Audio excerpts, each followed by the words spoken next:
तुम जानते हो मौत होगी, इसे तुम झुटला नहीं सकते। रोज कोई मरता है, हर मरने वाले में तुम्हारी ही मरने की खबर आती। जब भी कोई अर्थी निकलती तुम्हारी ही अर्थी निकलती, और जब भी कोई चिता जलती तुम्हारी ही चिता जलती। कैसे भुलाओगे? तुम जानते हो कि तुम भी मरोगे। जन्म गए तो मरोगे तो ही। ये देह तो मरण सैया पर धरी है, ये तो चढ़ी है चिता पर, ये तो तुम रोज मरते जा रहे हो। भयभीत कैसे ना होगे?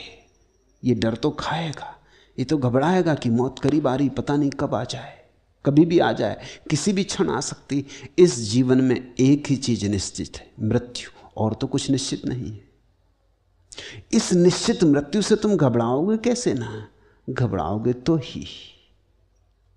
ये बिल्कुल स्वाभाविक है। तुमने शरीर को समझ लिया मैं, तो मौत होने वाली, मौत होगी तो भय होगा। तुमने मन को समझ लिया मैं, और मन तो शरीर से भी ज्यादा अस्थिर है, क्षण भर भी वही नहीं रहता, बदलते ही जाता है। पानी की धार है, अभी कुछ। सुबह प्रेम से भरा था, दोपहर घृणा से भर गया। अभी अभी श्रद्धा उमग रही थी, अभी अभी अश्रद्धा पैदा हो गई। अभी अभी बड़ी करुणा दर्शा रहे थे, अभी अभी क्रोध में आ गए। अभी जिसके लिए मरने को तैयार थे, अभी उसको मारने को तत्पर हो गए। ये मन तो भरोसे का नहीं है, ये तो बिल्कुल कपरा है, ये तो पानी की लहर है। इस पे तो खींचो कुछ, खिंचता नहीं, मिट जाता है। इस मन के साथ तुमने अपने को एक समझा है, क्षण भंगुर मन के साथ तुमने अपने को एक समझा। मृत्यु के मुख में चले जा रहे शरीर के साथ तुमने अपने को एक समझा। तुम भयभीत कैसे ना होगे? और तुम पूछते हो भय से छुटकारा कैसे हो? भय स्वाभाविक है। भय तुम्हारे भ्रांत तादात्म्य की छाया है। जिस दिन तुम जानोगे कि मैं शरीर नहीं, मैं मन नहीं, उसी दिन तुम जानोगे कि भय गया। लेकिन उस दिन तुम यह भी जानोगे कि मैं भी नहीं, न शरीर में हूं न मन में हूं। तब जो शेष रह जाता वहां तो मैं खोजे भी मिलता नहीं, वहां तो मैं की कोई धारणा ही नहीं बनती। मैं तो पैदा ही तादात्म्य से होता है। किसी चीज से जुड़ जाओ तो मैं पैदा होता है। शरीर से जुड़ जाओ तो मैं, मन से जुड़ जाओ तो मैं, धन से जुड़ जाओ तो मैं, धर्म से जुड़ जाओ तो मैं, कहीं भी जोड़ लो अपने को तो मैं। जब सब जोड़ छूट गए तो मैं बचता नहीं, तब भीतर रह जाता है शून्य स्वभाव। उस शून्य स्वभाव में कोई भय की रेखा भी पैदा नहीं होती। तो तुम पूछते हो कि भय से कैसे छुटकारा हो? नहीं, भय से छुटकारे की चेष्टा ना करो, भय को समझो कि भय क्यों है। छुटकारे के तो तुम उपाय कर ही रहे हो। तो कोई भगवान के चरणों को पकड़े पड़ा है कि प्रभु बचाओ, तुम्हारी शरण आया हूं, लेकिन भय के कारण ही पड़ा है।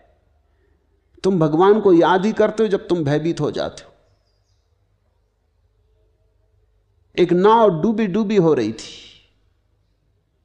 और मुल्ला नसरुद्दीन और उसका मित्र दोनों कप रहे हैं।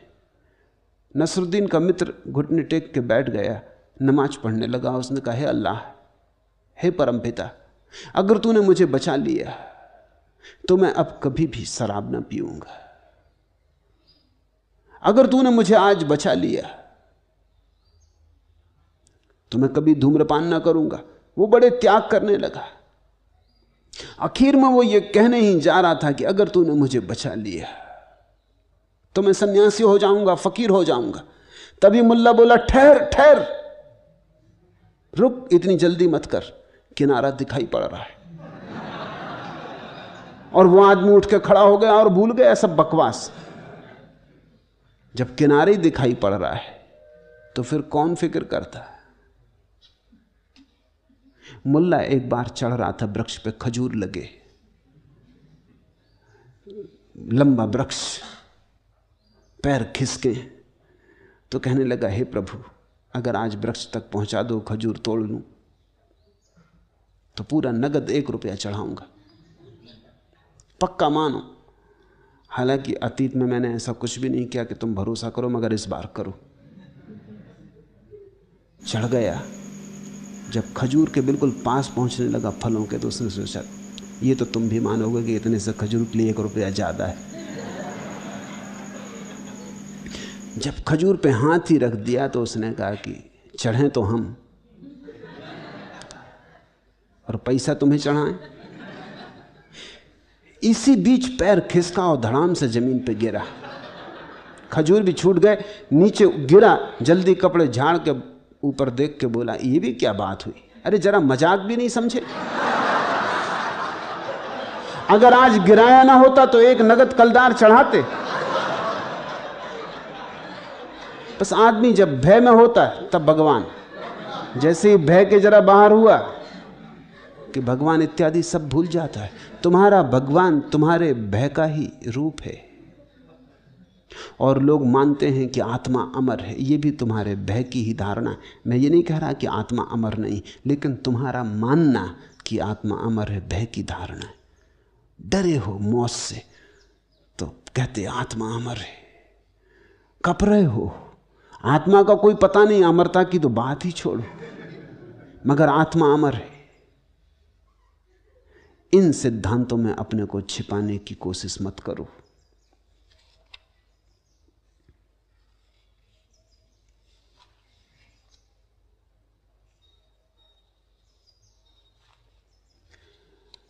भय से मुक्ति संभव है भय को जानने के द्वारा। भय का साक्षात्कार करो। जहां भी तुम्हें लगे भय है वहां भय पर ध्यान करो, समझने की कोशिश करो क्यों है, कहां है, किस कोने में छिपा, मन के किस अचेतन में बैठा, कहां से उठता ये धुआं, क्यों उठता। जिन मित्र ने पूछा है, मुझे लगता है उन्होंने भय का कभी साक्षात्कार नहीं किया। भय ने उन्हें पंगु कर दिया है।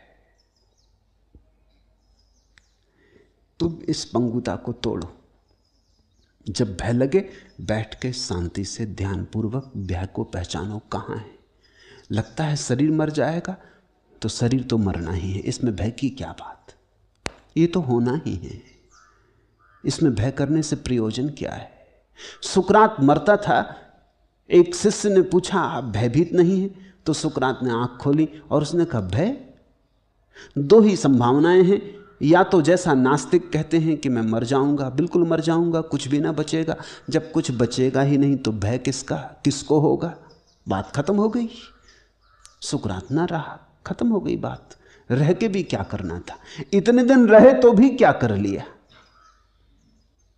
जन्म के पहले भी नहीं थे तब तो कोई तकलीफ नहीं थी, मौत के बाद फिर नहीं हो जाएंगे तो तकलीफ क्या है। तुमसे मैं पूछता हूं, जन्म के पहले तुम नहीं थे, अगर नास्तिक सही है तो जन्म के पहले तुम नहीं थे, कौन सी तकलीफ थी नहीं होने में? कोई याद आती तकलीफ? जन्म के पहले की कोई तकलीफ याद है? जब थे ही नहीं तो तकलीफ कैसी? जब कोई था ही नहीं तो तकलीफ किसको? मरने के बाद फिर नहीं हो गए, तब घबराना क्या है? फिर वैसे ही हो गए जैसे जन्म के पहले थे, ऐसे ही समझो। तो सुकरात ने कहा अगर नास्तिक सही हैं कि आत्मा समाप्त हो जाएगी मृत्यु में, कुछ भी ना बचेगा, तो भय क्या? जैसे जन्म के पहले नहीं थे वैसे फिर नहीं हो गए, बात खत्म हो गई, आई गई हो गई, एक लहर उठी खो गई। या हो सकता है आस्तिक सही हो। अगर आस्तिक सही है और आत्मा बचेगी तो फिर भय कैसा? शरीर ही गया, हम तो बचे ही रहे, हम तो शरीर थे ही नहीं। तो सुकरात ने कहा दो ही संभावनाएं हैं, या तो आस्तिक सही हो या नास्तिक सही हो। और सुकरात बड़ा हिम्मत का आदमी, वो ये भी नहीं कहता कि मैं मानता हूं इसमें कौन सही है, वो कहता मुझे कुछ पता नहीं। मगर भय कैसा? दो में से कोई एक ही ठीक हो सकता है, दोनों हालत में भय व्यर्थ है। तो अगर शरीर का जाने का भय लगता है तो क्या डर है, शरीर तो जाएगा। एक फकीर के दो बेटे थे, मर गए एक दुर्घटना में। जब वो फकीर घर आया नमाज पढ़ के मस्जिद से, तो उसकी पत्नी ने कहा पहले तुम भोजन कर लो, फिर तुम्हें एक बात कहनी। उसने भोजन कर लिया, लेकिन वो बार बार पूछने लगा बेटे कहाँ हैं, क्योंकि उनको बेटे से बड़ा लगाव था, जुड़वा बेटे थे। और कहने लगा कि वो सदा मस्जिद पहुंच जाते थे, आज मस्जिद भी नहीं पहुंचे, बात क्या? पत्नी ने कहा पीछे बताऊंगी, आप पहले भोजन कर लें। उसने भोजन कर लिया, हाथ पैर धो के बैठ गया। तो उसने कहा दूसरे कमरे में आए, लेकिन पहले एक बात कहनी। 20 साल पहले एक आदमी कुछ हीरे जवाहरात मेरे पास रख गया था अमानत के तौर पर, आज वापस मांगने आया तो मैं उसे लौटा दूं? तो फकीर ने कहा ये भी कोई पूछने की बात है? जो उसकी है चीज उसे लौटा दो, इसमें मेरे पूछने के लिए रुकने की जरूरत ही ना थी। तुमने लौटाए क्यों ना? क्या कुछ मन में बेईमानी आ गई? उसने कहा बस फिर ठीक है, अंदर आए। उसने चादर उठा दी, दोनों लड़के मुर्दा पड़े थे। फकीर तो सन्नाटे में आ गया, लेकिन तब समझा बात। 20 साल पहले दोनों पैदा हुए थे, जिसने दिया था वो आज वापस ले गया। हंसने लगा। उसने पत्नी से कहा तूने ठीक किया, तूने ये बात मुझसे ठीक ही पूछी। और फिर देख मजे की बात, 20 साल पहले ये दोनों जब पैदा नहीं हुए थे तब भी सब ठीक था। अब ये दोनों चले गए तो गलत होने का क्या कारण है? तब भी तो हम मजे में थे जब ये नहीं थे। जैसे तब थे वैसे अब होंगे। एक सपना था, देखा और टूट गया। तो अगर शरीर के कारण भय लगता है तो ये शरीर तो जाएगा, इसे बचाने का कोई उपाय नहीं। अगर मन के कारण भय लगता है तो मन तो तुम हो ही नहीं। थोड़े जागो, ध्यान करो, होश से भरो। जैसे जैसे जागने लगोगे, चैतन्य की ज्योति जलने लगेगी, शरीर मन से अलग होने लगोगे, वैसे वैसे भय विसर्जित हो जाएगा। लेकिन तुम भय के खिलाफ मत लड़ो। खिलाफ लड़ोगे तो तुम भीतर तो कपते ही रहोगे, हालत उल्टी बनी रहेगी।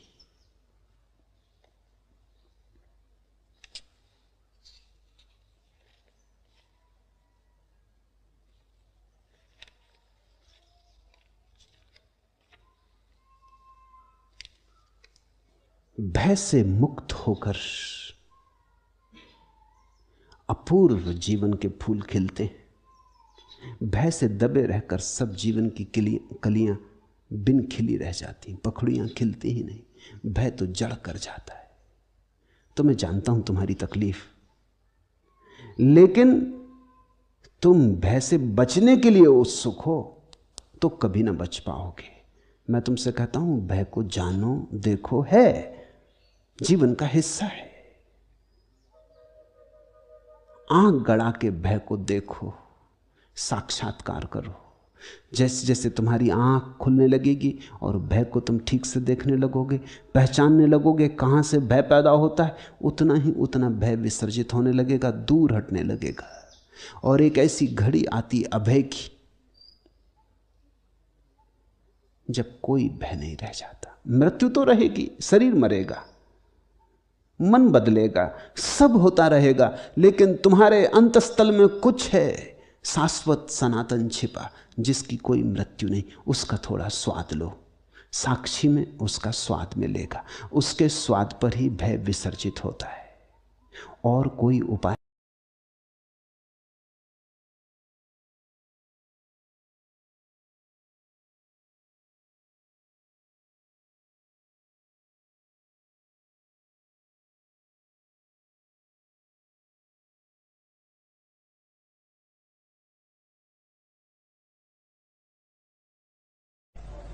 भगवान श्री अर्थ तो कमाया, पर शुरुआत ही गलत हो गई। कोई 6-7 साल का ही था जब काम वासना सक्रिय हो गई, और 10 से 36 की उम्र तक इस कदर वीर स्खलित किया कि कोई हिसाब नहीं। और यह भी बता दूं कि केवल 7 महीने ही मां के गर्भ में रहकर मैं बाहर आ गया था। आपका स्वभाव कल से बेचैन है। जब वह वीर न बचा सका तब प्रज्ञा कैसे पैदा हो? तभी तो मूढ़ हूं और बिना जाने जानने का दावा करता हूं। संन्यास लेकर भी पलायन ही कर रहा हूं। क्रोध और अहंकार से बुरी तरह ग्रसित हूं। बस चमड़ी मांसी बढ़ा है। स्वभाव खुद कर कर के हार गया प्रभु, अब आप ही कुछ करें।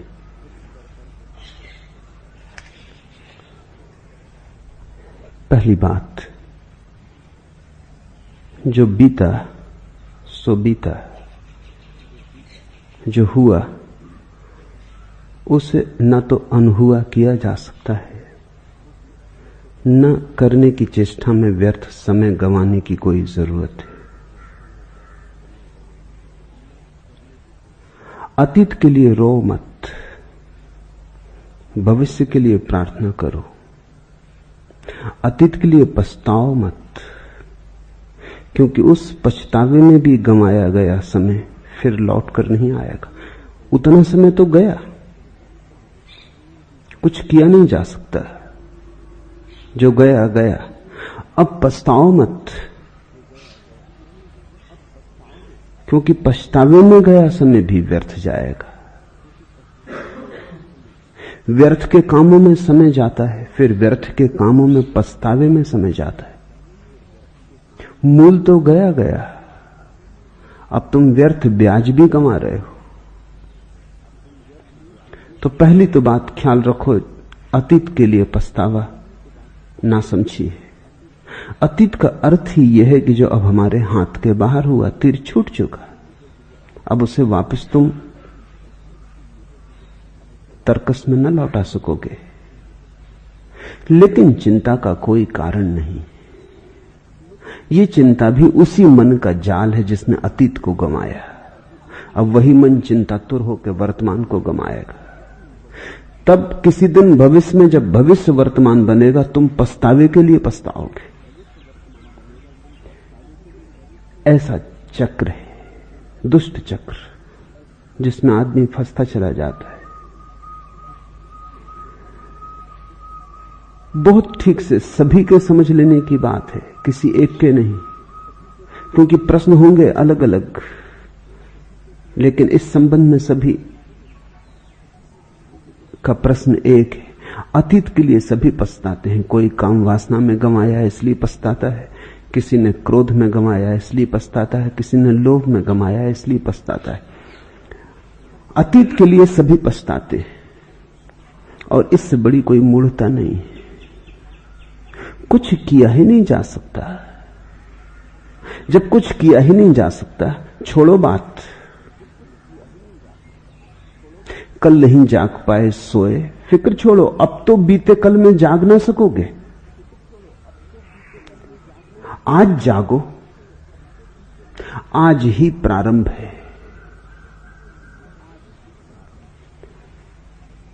देर कितनी ही हो गई हो, इतनी देर कभी नहीं हो जाती कि जीवन रूपांतरित ना हो जाए। अगर इतनी समझ भी शेष है कि अतीत मैंने व्यर्थ गंवाया, तो काफी समझ शेष है। एक किरण भी शेष है तो सूरज को खोजा जा सकता है। एक बीज भी शेष है तो पूरा उपवन निर्मित किया जा सकता है। और इतना कोई कभी नहीं गंवाता कि सभी कुछ गंवा दे। गंवा ही नहीं सकता, क्योंकि संपदा हमारा अंतर स्वभाव है। हम कितना ही गंवाएं, गंवाने से हम मुश्किलें खड़ी कर देते हैं स्वयं तक आने में, लेकिन स्वयं नष्ट नहीं हो जाता। समय हम कितना ही व्यर्थ करें, इससे स्वयं व्यर्थ नहीं हो जाता। तुम आज भी लौट सकते हो, तुम आज भी अंतर यात्रा पर आ सकते हो। थोड़ी अड़चन होगी।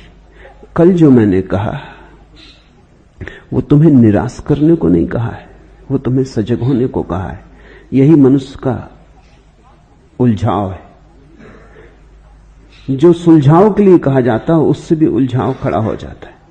कल जो मैंने कहा वो तुम्हें उदास होने को नहीं कहा है। इसलिए नहीं कहा कि तुम अतीत के लिए पछताओ, इसलिए कहा है कि ऐसी भी देर बहुत हो गई, पर अब और देर मत करो, जब जागे तभी सुबह। यदि बचपन ब्रह्मचर्य में बीता होता तो अंतर यात्रा सुगम होती। रास्ते पर कंकड़ पत्थर न होते, फूल बिछे होते। रास्ता अभी भी है, फूल नहीं, थोड़ा कंटकाकीर्ण होगा, थोड़े कंकड़ पत्थर होंगे, ऊबड़ खाबड़ होगा, बस इतना ही फर्क पड़ रहा है। जहां सुगमता से यात्रा हो सकती थी वहां थोड़ी दुर्गम होगी। जहां क्षण में पहुंचा जा सकता था वहां थोड़ा ज्यादा समय लगेगा, थोड़ा तप होगा। थोड़ी कठिनाई होगी, हाँपोगे थोड़े, पसीना बहेगा थोड़ा, बहुत नीचे उतर गए, चढ़ना होगा। ब्रह्मचर्य होता उतरे ही ना होते, चोटी पर ही होते। चलना समतल भूमि में होता, खाई खड्ड में उतर गए, चढ़ना होगा। बस इतनी ही बात है, पछताओ मत। इतनी ही शक्ति को तपश्चर्या में लगाओ, चढ़ने में लगाओ, और चढ़ने को दुख और उदासी से मत करो। सौभाग्य समझो कि अभी भी जाग गए। बहुत हैं जो अभी भी नहीं जागे। तुम छोटे ही गड्ढे में उतर के जाग गए, बहुत हैं जो गहरी खाइयों में उतर गए हैं और उतरे ही चले जाते हैं। सदा जीवन का विधायक रूप देखो ताकि तुम उदास ना हो जाओ, क्योंकि जो उदास है उसके पैरों में पत्थर बन जाते, क्योंकि जो निराश है वो थक के बैठ जाता है। और मैं कई लोगों को जानता हूं जो मंजिल के सामने ही थक के बैठ गए। उठ जाएं तो मंजिल सामने, अक्सर ऐसा होता है। लंबी यात्रा तो लोग पार कर लेते हैं, फिर जब मंजिल करीब आ जाती तब थक के बैठ जाते, 2 कदम चलना मुश्किल हो जाता है। लंबी यात्रा तो आसाम में कर लेते हैं पूरी, जब मंजिल सामने आती है तब अपनी थकान का अनुभव होता है, बैठ जाते हैं, कहते हैं अब तो पास है, अब तो पहुंच जाएंगे। बैठ के सो भी सकते हो, और मंजिल कुछ ऐसी है, गत्यात्मक है। तुम बैठ जाओगे, मंजिल बैठी ना रहेगी, मंजिल भाग रही। जब आंख खोलोगे शायद पाओ कि मंजिल अब सामने नहीं, किसी क्षण में थी, किसी भाव दशा में सामने थी, किसी दूसरी भाव दशा में सामने ना होगी। मंजिल कोई स्थिर चीज नहीं है, कोई वस्तु नहीं है, भावोन्मेष है। तो किसी प्रेम के क्षण में, प्रार्थना के क्षण में पास होती, जब प्रेम खो जाता है, प्रार्थना खो जाती, दूर हो जाती। दूरी और पास होना तुम्हारे मन की अवस्थाओं पर निर्भर है। जब मन बिल्कुल नहीं होता तो तुम मंजिल के भीतर होते हो, तुम भवन के भीतर होते हो, मंदिर के भीतर होते हो। जो गया गया, चिंता का कोई भी कारण नहीं। सभी ने गंवाया है, तुमने अकेले थोड़ी गंवाया। सभी भटके, तुम अकेले थोड़ी ही भटके हो। शायद भटकाव भी जरूरी था, शायद वही भटकाव तुम्हें मेरे पास ले आया है। इसे मैं कहता हूं जीवन को विधायक ढंग से देखने की दृष्टि। उस दिन हुए, एक शराबी आया, उसने कहा कि मैं बर्बाद हो गया शराब पी पी के, अब तो छोड़ भी नहीं सकता हूं, ऐसी गहन आदत बन गई, मन की ही नहीं शरीर की भी आदत बन गई। अब तो छोड़ता हूं तो शरीर में भी बेचैनी अनुभव होती। अब तो मेरे चिकित्सक भी कहते हैं कि छोड़ना आसान ना होगा, शरीर की जरूरत हो गई। मैंने तो जीवन यूं ही गंवाया। वो रोने लगा, उसने सिर पीट लिया। मैंने कहा इसे भी थोड़ा गौर से देख, बहुत हैं जो शराबी नहीं है और मेरे पास नहीं आए, शायद तेरी शराब ही तुझे मेरे पास ले आई। शराब को भी धन्यवाद दे, जीवन को शुभ की दिशा से देख। कभी कभी मंदिर का रास्ता मधुशाला से होके भी जाता है, कभी कभी मंदिर के पड़ोस में जो रहता है वो चूक जाता है और मधुशाला से आने वाला पहुंच जाता है। उठने के लिए गिरना जैसे जरूरी है, पाने के लिए खोना जरूरी है, नहीं तो पाने का पता ही नहीं चलता। इसलिए तो हम बचपन को खोते। अब दोबारा जब हम बचपन को पाएंगे, होशपूर्वक खोजेंगे, निर्मित करेंगे, तब हम समझेंगे उस सौभाग्य को। सभी बच्चे रहे, लेकिन किसने जाना उस सौभाग्य को, यूं ही गंवा दिया। और जीसस कहते हैं जो बच्चों की भांति होंगे वो मेरे प्रभु के राज्य के अधिकारी। और हम सभी बच्चे थे, और जब हम बच्चे थे तब हमें कुछ भी पता न चला कि हम प्रभु के राज्य के अधिकारी, राज्य के भीतर थे। पता कैसे चलता? मछली को पता चलता है सरोवर का जब मछुआ उसे जाल में खींच के रेत पे पटक लेता है, तब तड़फड़ाती है, तब रोती चिल्लाती है, तब वो कहती है, हाय, ये जाना ही ना अब तक कि मैं सरोवर में थी। सरोवर को जानना हो तो रेत पर तड़फना जरूरी है, ऐसा जीवन का गणित है। तो घबराओ मत, जो हुआ हुआ, तड़फ लिए रेत पर काफी। इतना जीवन भी अगर शेष है कि तड़फन अनुभव होती है तो सरोवर दूर नहीं, कहीं पास ही। रेत से सरोवर कितने दूर हो सकता है? रेत जल के पास ही पास है, जल के किनारे पर ही रेत है। अगर तड़फ रहे हो, तड़फन को छलांग बनाओ, उछलो। कई बार तो ऐसा होता है कि आकस्मिक रूप से उछलती मछली रेत में पानी में वापस पहुंच जाती, रास्ता भी पता नहीं होता कहां जाए। तड़फ इतनी होती है कि आंखें अंधी हो जाती। भक्तों से पूछो, वो कहते हैं जो तड़फा उसने पाया, जो रोया उसे मिला। दिल भर के रो लो, आंसू धो देंगे। जीवन को लेकिन विधायक ढंग से देखो।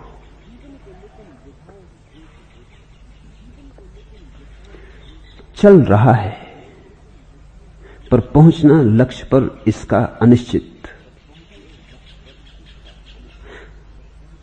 कर्म कर भी कर्म फल से यदि रहा यह पांथ वंचित। विश्व तो उस पर हंसेगा, खूब भूला खूब भटका, किंतु गाय पंक्तियां दो वह करेगा धैर्य संचित। व्यर्थ जीवन की रटन क्या, दो नयन मेरी प्रतीक्षा में खड़े। यही श्रद्धा है कि परमात्मा तुम्हारी बाट जोहता है। कितने ही दूर चले गए, सत्य तुम्हारी प्रतीक्षा करता है। तुम ही नहीं खोज रहे हो, परमात्मा भी तुम्हें अंधेरे में खोज रहा है। जीसस ने कहा है, गड़रिया आता है सांझ सूरज के ढले, अपनी गाड़रों को संभालता हुआ, भेड़ों को संभालता हुआ, अचानक पाता है एक खो गई। सब कुछ छोड़ देता है, वहीं उस एक की तलाश में निकल जाता है। उस अंधेरी रात में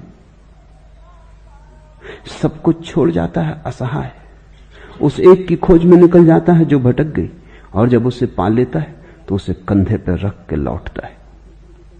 ठीक कहा, जान के कहा, पता है जीसस को जो वो कह रहे हैं। किंतु गाय पंक्तियां दो वह करेगा धैर्य संचित। व्यर्थ जीवन की रटन क्या, दो नैन मेरी प्रतीक्षा में खड़े। जो गया गया, व्यर्थ था, व्यर्थ सही, पर कोई तुम्हारी प्रतीक्षा करता है। तुम ही नहीं खोजते, परमात्मा भी खोजता है। अगर तुम ही खोजते और वो न खोजता तो मिलना हो ही नहीं सकता था। मिलना कहीं एक तरफा हुआ। हाथ दो ताली से ताली हाथ दो हाथों से बजती।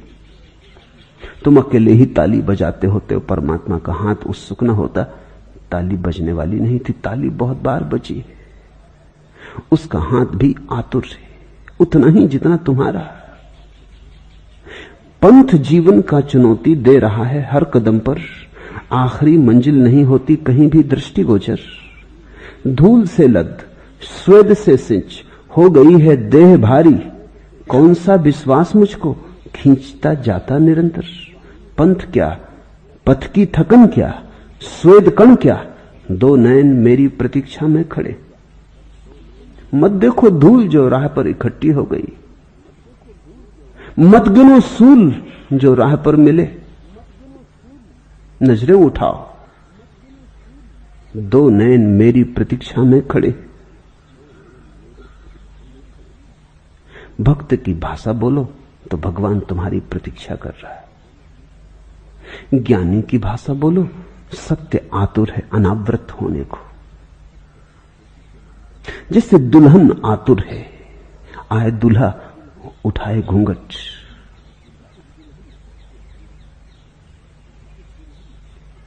सत्य आतुर है। घबराओ मत, भूलों चूकों का हिसाब मत रखो।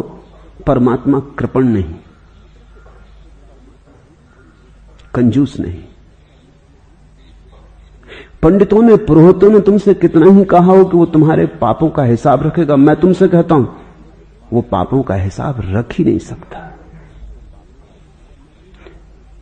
परमात्मा और पापों का हिसाब रखे, ये बात ही कुछ बड़ी दुकानदारी की हो जाती।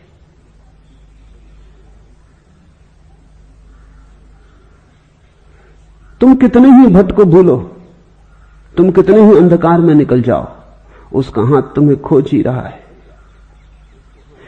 इसलिए विधायक दृष्टि को पकड़ो। पहली बात, जो हुआ हुआ। समझो कि देखा था एक दुख स्वप्न, इससे ज्यादा है भी नहीं तुम्हारी जिंदगी। ब्रह्मचर्य भी एक मधुर स्वप्न है। ब्रह्मचर्य भी एक मधुर स्वप्न है। निश्चित ही रात अगर मधुर स्वप्न देखे तो सुबह तुम थोड़े ज्यादा मुस्कुराते उठते हो, बस इतना ही फर्क है। रात दुख स्वप्न देखे, छाती पर राक्षसों को सवार देखा, पहाड़ से गिराए गए, चट्टानों पर पीटे गए, छाती पर हिमालय रख दिया किसी ने। सुबह उठते हो थोड़े परेशान से, लेकिन परेशानी कितनी देर टिकती? आखिर ये भी सपना है, दुख स्वप्न, नाइटमेयर, पर है तो सपना ही। और मधुर स्वप्नों से मिली हुई ताजगी, गंध, वो भी कितनी देर टिकती है? घड़ी में दोनों खो जाते। जागो। ब्रह्मचर्य व्यभिचार दोनों निद्रा में हुए।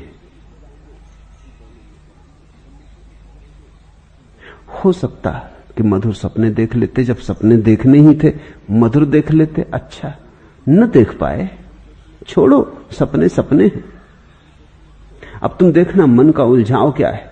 जब मैं कह रहा हूं सपने सपने हैं, तब जिन्हें व्यभिचार करना वो कहेंगे अरे पहले न सोचा। चलो अभी भी क्या देर हुई। अगर सपने ही हो दोनों तो फिर व्यभिचार ही चुन लो, फिर ब्रह्मचर्य की पंचायत क्या। कल मैंने तुमसे कहा था अगर ब्रह्मचर्य हो सत्य के पास आना सुगम हो जाएगा, तो तुमने सोचा बड़े पाप किए, व्यभिचार किया, बड़े भोग में डूबे रहे, तो तुम थके मांदे, उदास, धूल सने, परेशान, व्यथित आ गए। कल मैंने कहा था यदि बच्चे ब्रह्मचर्य में पल सके तो उन्हें संसार का अनुभव प्रगाढ़ होगा। ब्रह्मचर्य की पृष्ठभूमि में जीवन की सारी रेखाएं साफ उभर आएंगी। तुम्हें उदास करने को न कहा था। अब तुम तो बच्चे हो नहीं सकते, इस जन्म में तो नहीं, अगले जन्म में होगे। अगर न जागे तो होना ही पड़ेगा, ख्याल रखना। खैर, अगले जन्म में तुम शायद भूल ही जाओगे, क्योंकि होश से मरोगे इसकी संभावना बहुत कम है। तो तुम्हारे बच्चे होंगे, कम से कम उनका ख्याल रखना।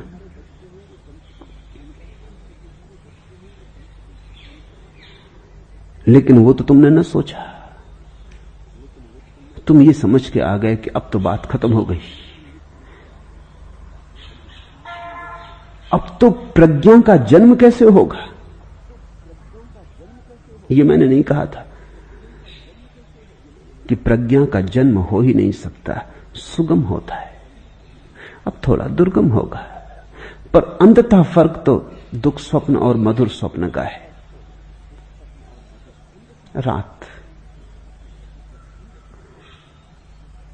सुख में बीत जाए तो सुबह तुम जरा और ढंग से उठते हो।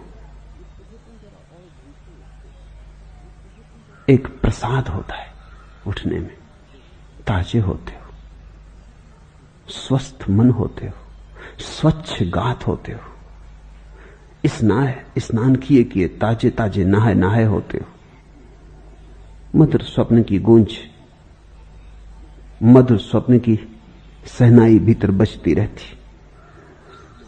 तुम्हारे पैरों में थोड़े घूंघर बंधे होते, थोड़ा संगीत होता है। दिन के लिए यह सहारा होगा। फिर तुम दुख स्वप्न से उठते हो। तुम सुबह ही क्रोध में उठे, नाराज उठे, परेशान उठे, किसी तरह उठे, बोझ रूप दिन को तुम ढोओगे।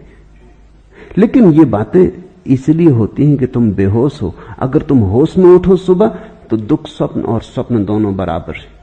तुम कहोगे अरे सब सपने थे। तुम झिड़का दोगे उन सपनों को अपने से, तुम दोनों से मुक्त हो जाओगे। जो गया गया। अर्थ तो कमाया, पर शुरुआत ही गलत हो गई। कोई 6-7 साल का था तब काम वासना सक्रिय हो गई, और यह भी बता दूं कि केवल 7 महीने मां के गर्भ में रहकर बाहर आ गया था। तुम्हें जान के आश्चर्य होगा कि मां के गर्भ से 9 महीने के पहले जो बच्चे आ जाते हैं, वैज्ञानिकों के पास उसका अभी कोई ठीक ठीक उत्तर नहीं है। लेकिन जिन्होंने जन्म मरण की गहराइयों में प्रवेश किया है, उन योगियों के पास उत्तर है।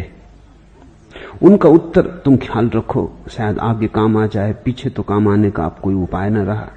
अब तो आ ही चुके, 7 महीने में आए कि 9 महीने में आए, लेकिन आगे काम आ जाए।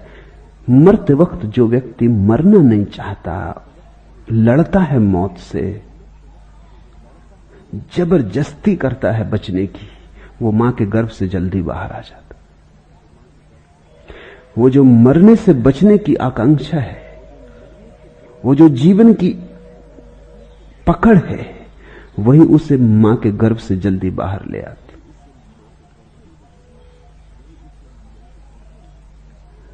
अगर मरते वक्त कोई शांत मन स्वीकार भाव से मरे, मौत को अंगीकार करके मरे,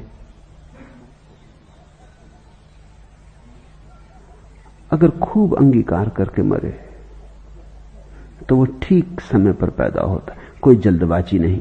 उसकी मृत्यु भी शांत समय पर होती, उसका जन्म भी शांत और समय पर होता है। जो लोग जबरदस्ती करते हुए मरते हैं, वो जन्म भी जबरदस्ती ले लेते हैं। और इसलिए दूसरी घटना भी घटी होगी। 6-7 साल की उम्र में काम वासना से भर जाने का अर्थ इतना ही है कि पिछले जन्म में मरते समय तक काम वासना ने पीछा किया होगा। बहुत बूढ़े हैं जो मरते समय भी, मरने की आखिरी घड़ी में भी काम वासना से ही आतुर रहते। उस समय भी उनको काम ही घेरे रहता है।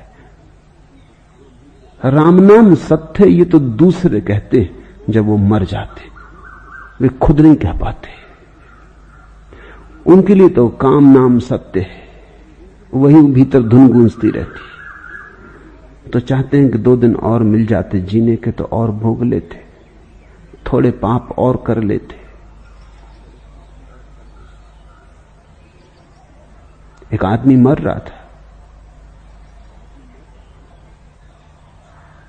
धर्मगुरु को बुला गया। धर्मगुरु ने कहा, आप तो पछता लो, अब तो ये आखिरी सांस का वक्त आ गया।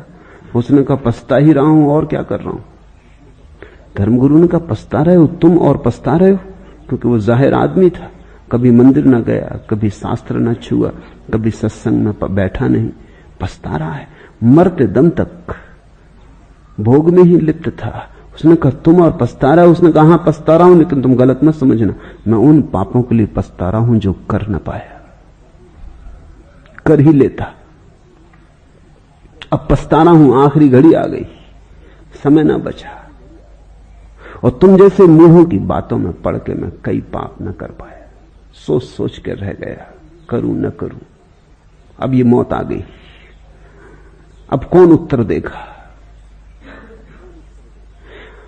लोग पछताते मरते कि कर न पाए, और थोड़ा धन कमा लेते, और किसी स्त्री से प्रेम रचा लेते, और किसी पुरुष को पा लेते और कोई पद पर पहुंच जाते। बस ऐसा ही गोरख धंधा मन में होता है। राम का नाम उठ ही नहीं पाता, काम ही घेरे रहता है। तो अगर काम वासना मरते वक्त बुरी तरह घेरे रहे तो दूसरे जन्म में बड़े जल्दी आ जाएगी। हम अपना जीवन अपने हाथों निर्मित करते हैं, जो हम मांगते हैं मिल जाता है, यही यहां उपद्रव है। सोच समझ के मांगना, जो मांगोगे मिल जाएगा, जो मांगोगे वो मिल ही जाता है, क्योंकि तुम ही बीज बोते हो, फिर तुम ही फसल काट लेते हो। मरते वक्त अगर काम वासना रही तो अगले जन्म में जल्दी ही काम वासना के बीज पक जाएंगे। अगर मरते वक्त राम की याद रही और काम का कोई भाव ना रहा तो अगले जन्म में ब्रह्मचर्य आसान हो जाए। राम के भाव में डूबा जो मरता है उसने काम के बीज को दग्ध करने के लिए बड़ा उपाय कर लिया, वो देर तक ब्रह्मचर्य में जी सकेगा।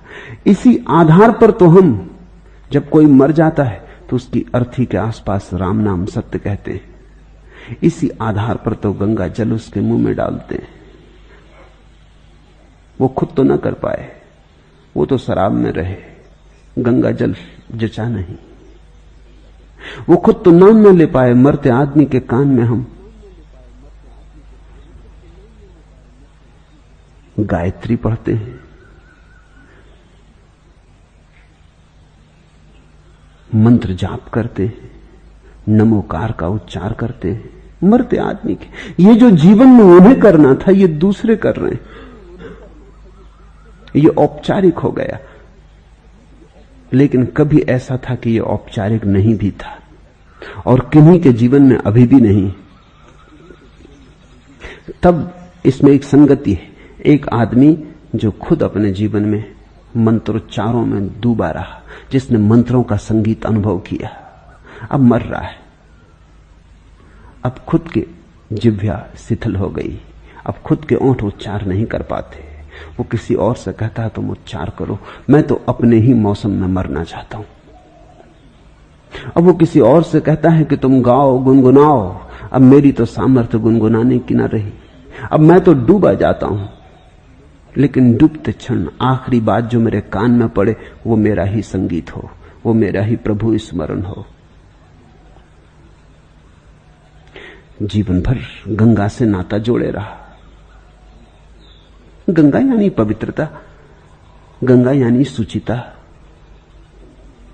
गंगा यानी जीवन का कुंवारापन। जीवन भर गंगा से साथ जोड़े रहा। मरते वक्त कहता अब मैं तो जाता हूं, अब मेरे हाथ तो शिथिल हुए जाते, लेकिन जाते जाते आखिरी स्वाद मेरे मुंह में, मेरे ओंठों पर गंगा का हो, क्योंकि जो आखिरी स्वाद है वही पहला स्वाद बन जाएगा।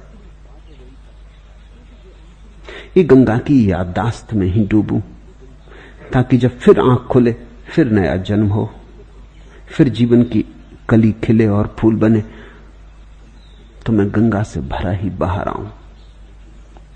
तुम इसे छोटा छोटा सा प्रयोग करके देखो।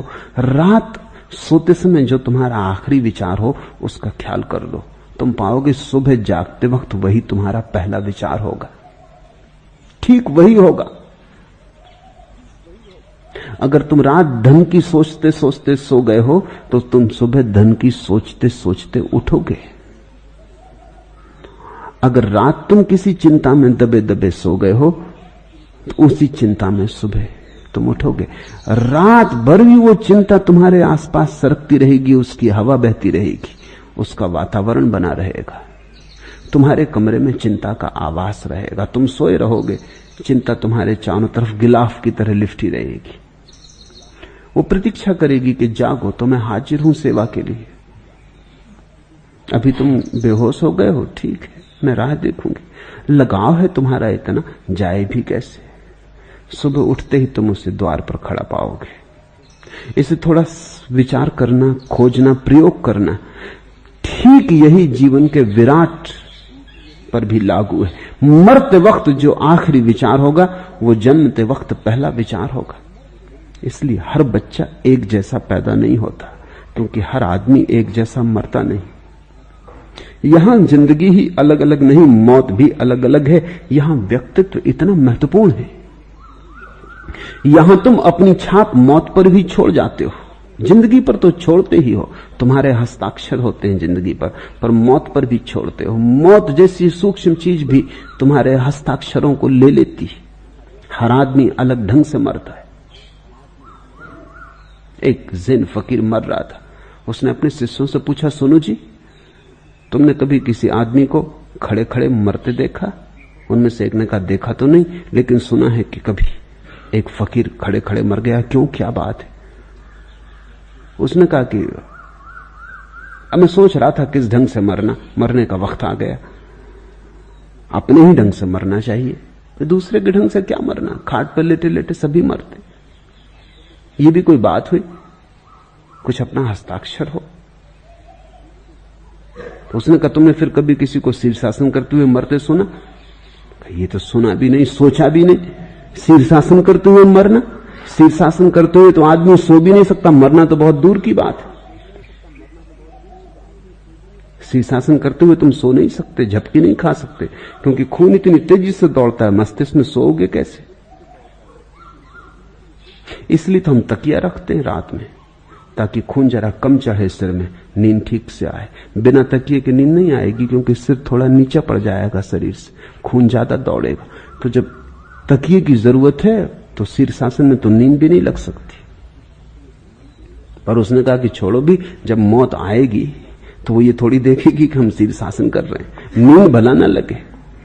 मगर मौत किसी की प्रतीक्षा नहीं करती, चाहे खड़े चाहे बैठे, वो तो ले ही जाएगी। अब चलो हम भी एक मौका देख के देख लें। अगर मौत इस तरह ना आती हो तो एक तरकीब मिल गई आदमी को बचने की। जब आया मौत, खड़े हो गए शीर्षासन लगा के। उसने शीर्षासन लगा के खड़ा हो गया। शिष्य भी घबरा गए और कहते हैं वो खड़ा हो गया और उनको लगा कि मर भी गया, लेकिन अब उसको शीर्षासन से उतारें कैसे? बड़ा भय लगने लगा। कोई आदमी खाट में मर जाए, अर्थी पे बांध लो, अब ये शीर्षासन में खड़े हैं, अब इनको अर्थी पे कैसे बांधो? तो उन्होंने कहा, ठहरो, कुछ भी करना उचित नहीं, पता नहीं इस ढंग से न कभी कोई आदमी मरा, न कोई रीत रिवाज है। इसकी बहन पास में ही एक दूसरे आश्रम में, उसको बुला लाओ, वो इसको जानती। वो भी 60 साल उसकी उम्र थी। वो आई और उसने कहा कि सुनो, जिंदगी भर भी तुम उपद्रव करते रहे, अब मर के तो बाज आओ, जैसे आदमी मरते ऐसे मरो। और उसने एक धक्का दिया। कहते हैं वो फकीर मुस्कुराया, गिर के मर गया।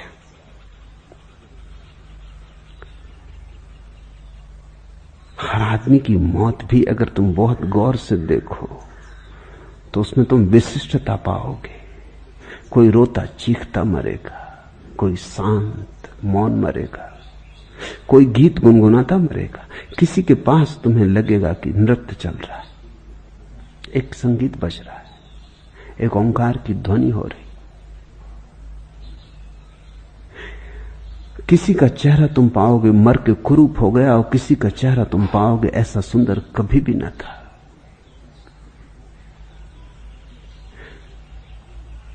हम जो भी करते हैं वो वैसा ही पृथक पृथक होता है जैसे हमारे अंगूठों के चिन्ह पृथक पृथक होते हैं। सभी कुछ व्यक्तित्व से भरा है। तो मरते वक्त अगर मरने की बिल्कुल आकांक्षा न थी और जीवन तुमसे जबरदस्ती छीना गया और तुम जीवन को पकड़ना चाहते थे, तो मां के पेट से जल्दी पैदा हो जाओगे। अगर मरते वक्त काम वासना ने मन को पकड़े ही रखा, राम का उच्चार चाहा भी तो भी न हो सका। और ध्यान रखना, काम वासना का उच्चार मृत्यु के क्षण में 100 में से 99 लोगों को पकड़ लेता है। उसका कारण भी है, वो कारण भी तुम ख्याल में ले लो। मृत्यु और काम एक दूसरे के विपरीत है। जन्म होता है काम से और मृत्यु से अंत होता है जन्म का। तो जन्म है यानी काम। जिस ऊर्जा को जन्म में काम वासना मुक्त करती है, मृत्यु में वही ऊर्जा सिकुड़ती है और नष्ट होती है। स्वभावतः काम वासना मृत्यु को अपना दुश्मन मानती है, इसलिए तो कामी पुरुष बूढ़ा नहीं होना चाहता, सदा जवान रहना चाहता। कामी स्त्री अपनी उम्र झूठी बताने लगती।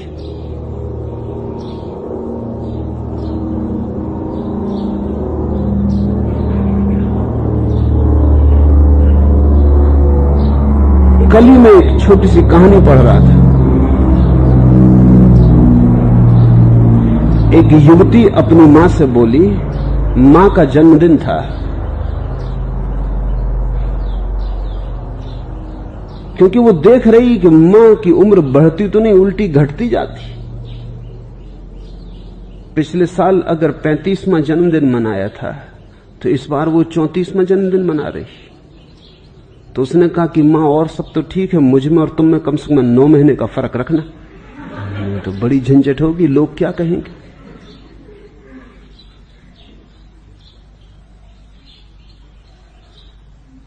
स्त्रियों की उम्र ठहर जाती है कहीं ना कहीं, फिर वो 2-2 साल 3-3 साल में 1-1 साल बढ़ती,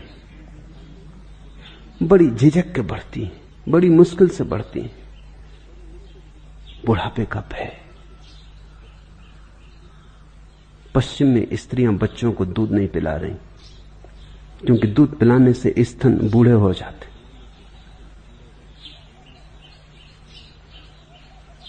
पश्चिम में स्त्रियां मां बनने में जरा भी उत्सुक नहीं रह गई, क्योंकि बच्चों को जन्म देने का मतलब है अपनी मौत को पास बुलाना। हर बच्चा तुम्हारे जीवन का कुछ हिस्सा ले जाता। जवानी बनी रहे किसी भी कीमत पर।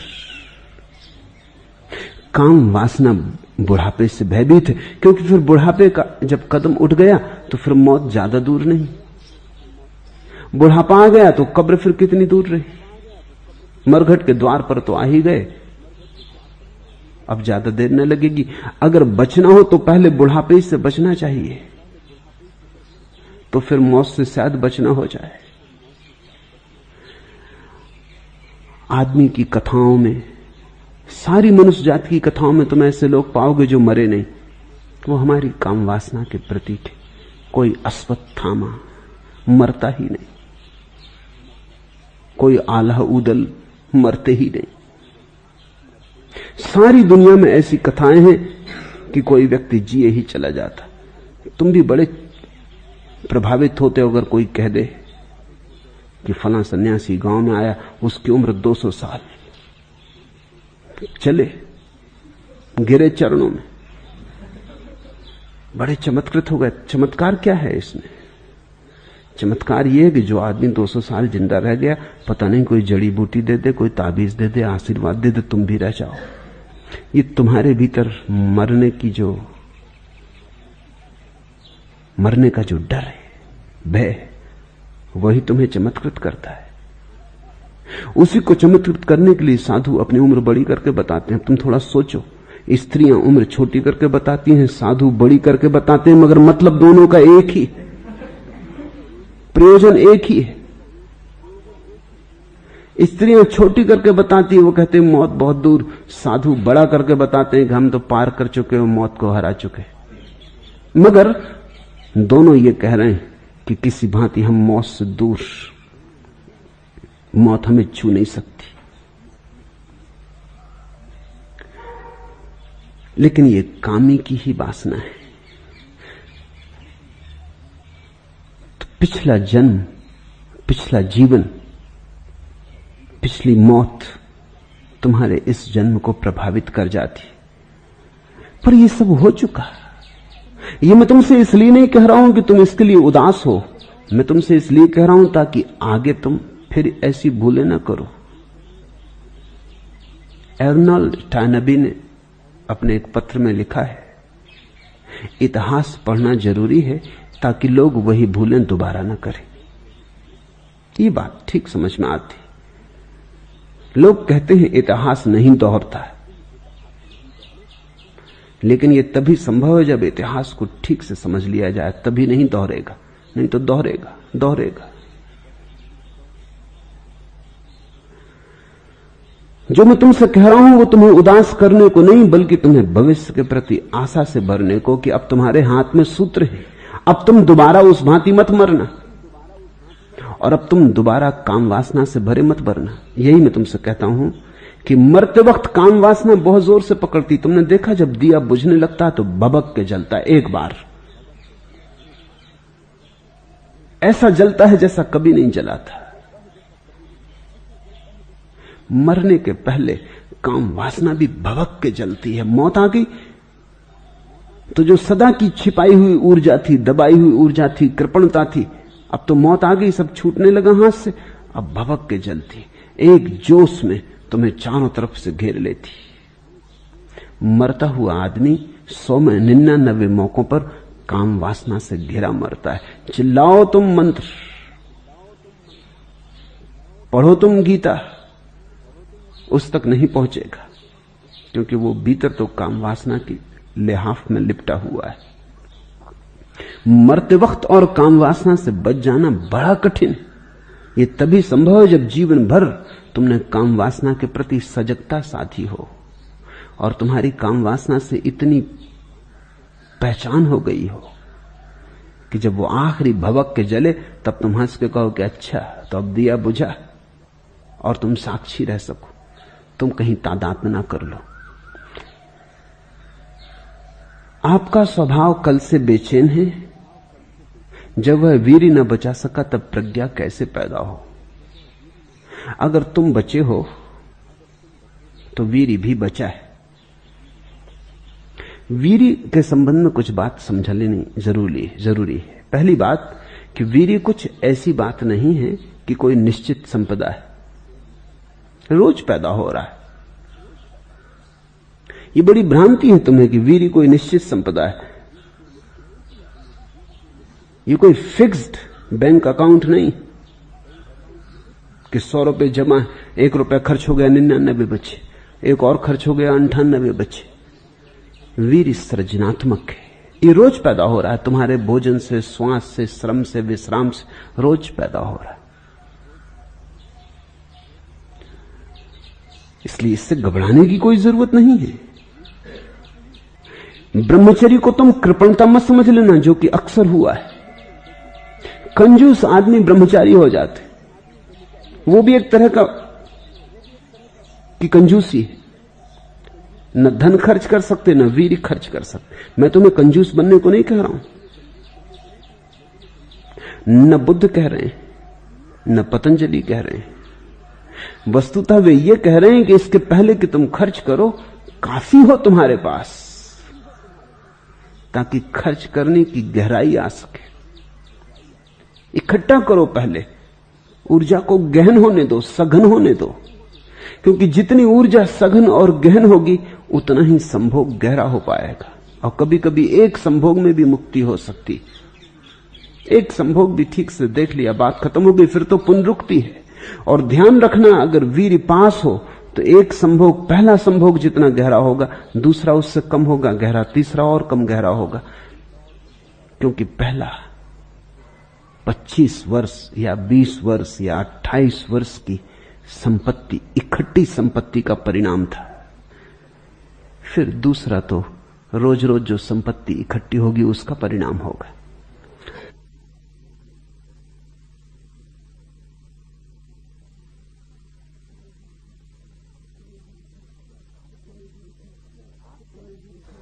आज तुमने वीर खर्च किया, फिर 24 घंटे पर बात पैदा हो जाएगा। लेकिन ये रोजमर्रा का पैदा होने वाला वीरी है। इससे तुम वो गहरा अनुभव न पा सकोगे जो ब्रह्मचारी पाता है। इसलिए ये मत सोचो कि वीर खत्म हो गया, आप क्या करें। वीर आज भी पैदा हो रहा है, रोज पैदा हो रहा है। वीर तो तुम्हारा जीवन है। अगर तुम आज भी ब्रह्मचर्य की दिशा में थोड़े कदम उठाओ तो तुम्हारा सरोवर फिर भरने लगेगा। जीवन का दान अनंत है, जीवन कृपण नहीं है। तुम्हारी भूल चूक के कारण जीवन ये नहीं कहता कि बस हो गया, तुमने भूल की अब तुम्हें ना मिलेगा। जीवन तुम्हें 1000 बार देता है। तुम 1000 बार भूल करो, वो 1001 बार देता है। तुम जीवन को हरा ना पाओगे। तुम घबराओ मत, जो समय गया गया, जाने दो। फिर आज तुम्हारे जीवन में ब्रह्मचर्य का भाव जगे। कहते हो 30-35 साल गुजर गए, गुजर जाने दो, तुम फिर से बच्चे हो जाओ। नहीं समझती तब करते भी क्या तुम? कोई समझाने वाला भी ना था, करते भी क्या तुम? जो समझाने वाले थे वो उल्टे, उनके कारण ब्रह्मचर्य तो पैदा नहीं होता, उनके कारण ब्रह्मचर्य जल्दी टूट जाता। समझाने वाले ऐसे ना समझ कि उनके कारण और आकर्षण पैदा होता है। ये बड़ी हैरानी की बात है। दो तरह के लोग हैं समाज में। एक है जो हर व्यक्ति की काम वासना का शोषण करना चाहते, तो फिल्में हैं, कहानियां हैं, उपन्यास हैं, गीत हैं, संगीत है, बाजार है, वो तुम्हारी काम वासना का शोषण कर रहा है। वो छोटे से छोटे बच्चे में काम वासना पैदा कर रहा है। ये चारों तरफ फैला बाजार है, ये तुम्हारी गर्दन पर तलवार रखे, ये जानता है कि काम वासना बड़ी गहरी है, इसलिए हर चीज को काम वासना से बेचो। कार बेचनी है, कार अकेली नहीं बिकती, नग्न स्त्री उस पर उसके साथ होनी चाहिए खड़ी। मैंने सुना है कि दूर अमेरिका में पहाड़ों में रहने वाले एक आदमी को एक कैटलॉग मिल गया। अमेरिका में कैटलॉग यानी गीता, लोग कैटलॉग ही पढ़ते, वही खास अध्ययन का विषय, कौन कौन सी चीजें बाजार में बिक रही हैं, विज्ञापन, इस सब का। वो गरीब आदमी ने कभी कैटलॉग देखा नहीं था, उसने देखा तो बड़ा चकित हुआ।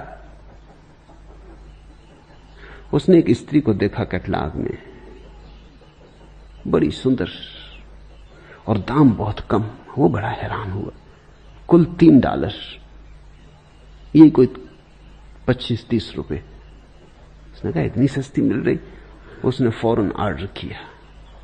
फिर उसने बड़ी प्रतीक्षा की, क्योंकि लिखा था कि 3 सप्ताह के भीतर पोस्ट ऑफिस में पूछ लेना। वो फिर पोस्ट ऑफिस गया, दूर था गांव से, पास के नगर में था, वहां गया, उसकी पार्सल मौजूद थी। वो पार्सल देख कर और चौंका, पार्सल बड़ी छोटी थी। इतनी बड़ी औरत इतनी सी पार्सल में समा गई। चमत्कार पे चमत्कार हो रहा है। एक तो 25 रुपए में।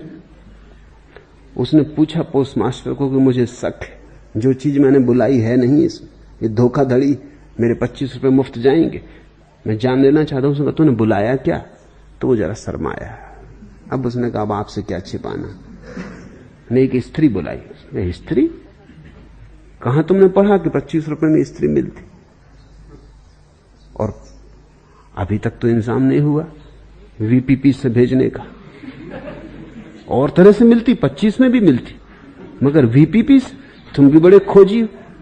उसने कैटलॉग निकाला अपने बैग में से, कही देख लो। वो एक हैंडबैग का विज्ञापन था। हैंडबैग लिए स्त्री खड़ी थी। उस गरीब ने ठीक ही समझा कि स्त्री बिकती होगी, हैंडबैग के लिए स्त्री काहे के लिए खड़ी? स्त्री के साथ हैंडबैग आता होगा, ये समझ में आता है। हैंडबैग के साथ स्त्री किस लिए आएगी? हैंडबैग आया हुआ था। हर चीज को बेचना हो तो स्त्री को खड़ा करो। ऐसा लगता है कि और सब चीजें बहाने, बिकती स्त्री है, बिकता काम है। तो एक तो चारों तरफ बाजार है, वो खींच रहा है तुम्हें कि तुम्हारी काम वासना जगे, जितने जल्दी जग जाए उतना अच्छा, क्योंकि उतनी चीजें बिक सके। दूसरी तरफ मंदिर, मस्जिद, चर्च के पुजारी वो खिलाफ है। वो इतने ज्यादा खिलाफ हैं कि उनकी खिलाफत आकर्षण पैदा कर रही है। वो हर एक के गले में एक ही दवा घोंट के पिलाए चले जाते हैं, ब्रह्मचर्य ब्रह्मचर्य ब्रह्मचर्य। उन बच्चों से ब्रह्मचर्य की बात करते हैं जिनको अभी काम वासना का भी पता नहीं। अभी रुको। और इन दोनों के बीच में प्राण घुटे जा रहे हैं। तो मैं जानता हूं तुम्हारा कुछ कसूर नहीं, कोई अपराध नहीं, कोई पाप नहीं। इधर बाजार है, उधर पुरोहित है, और दोनों की साठगांठ मालूम होती है। दोनों एक ही तरफ धकेल रहे हैं। सुख की गर्दन काट रही है दुनिया की तलवार, तो देख। जिस तलवार को चूम रहा है उस तलवार की धार तो देख। जान यहां हर चीज की कीमत, यान यहां हर चीज का मोल, आन यहां हर चीज का मोल, सौदा करने वाले गाफिल, पहले ये बाजार तो देख। पर बच्चों को कहो भी क्या, उनका कसूर भी क्या? बच्चे तो ना समझ भोले भाले, उनकी स्लेट तो कोरी है, जो तुम लिख देते हो लिख जाता है। जब लुट जाते हैं तब पता चलता है कि जिस तलवार को चूमा उसने काटा।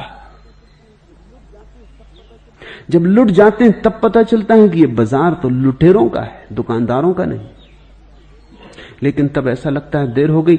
मैं तुमसे कहता हूं देर नहीं हुई, जब जागे तब सुबह। छोड़ो चिंता, बेचैन मत हो। वीर्य कोई ऐसी बात नहीं है कि बंधी हुई है, रोज पैदा होती, फिर संग्रहित कर सकते हो। अच्छा होता कि पहले न गंवाया होता, पर अभी भी कुछ बिगड़ नहीं गया है। घबराओ मत। अगर इतना बोध तुम्हारे भीतर है कि अब प्रज्ञा कैसे पैदा हो, तो प्रज्ञा पैदा होनी शुरू हो गई। यही तो प्रज्ञा का पहला कदम है। क्या है पहला कदम? कहा है तभी तो मूढ़ हूं और बिना जाने जानने का दावा करता हूं। अगर ये समझ में आ गया तो प्रज्ञा ने पहला कदम लिया। संन्यास लेकर भी पलायन ही कर रहा हूं। अगर समझ में आ गया तो पैर कब तक भगाए रखेंगे? क्रोध और अहंकार से बुरी तरह ग्रसित हूं। अगर ये दिखने लगा तो बीमारियों से फासला होने लगा। बस चमड़ी मानसी बढ़ाए। जिसे ये समझ में आ गया उसकी प्रज्ञा के बढ़ने का क्षण आ गया।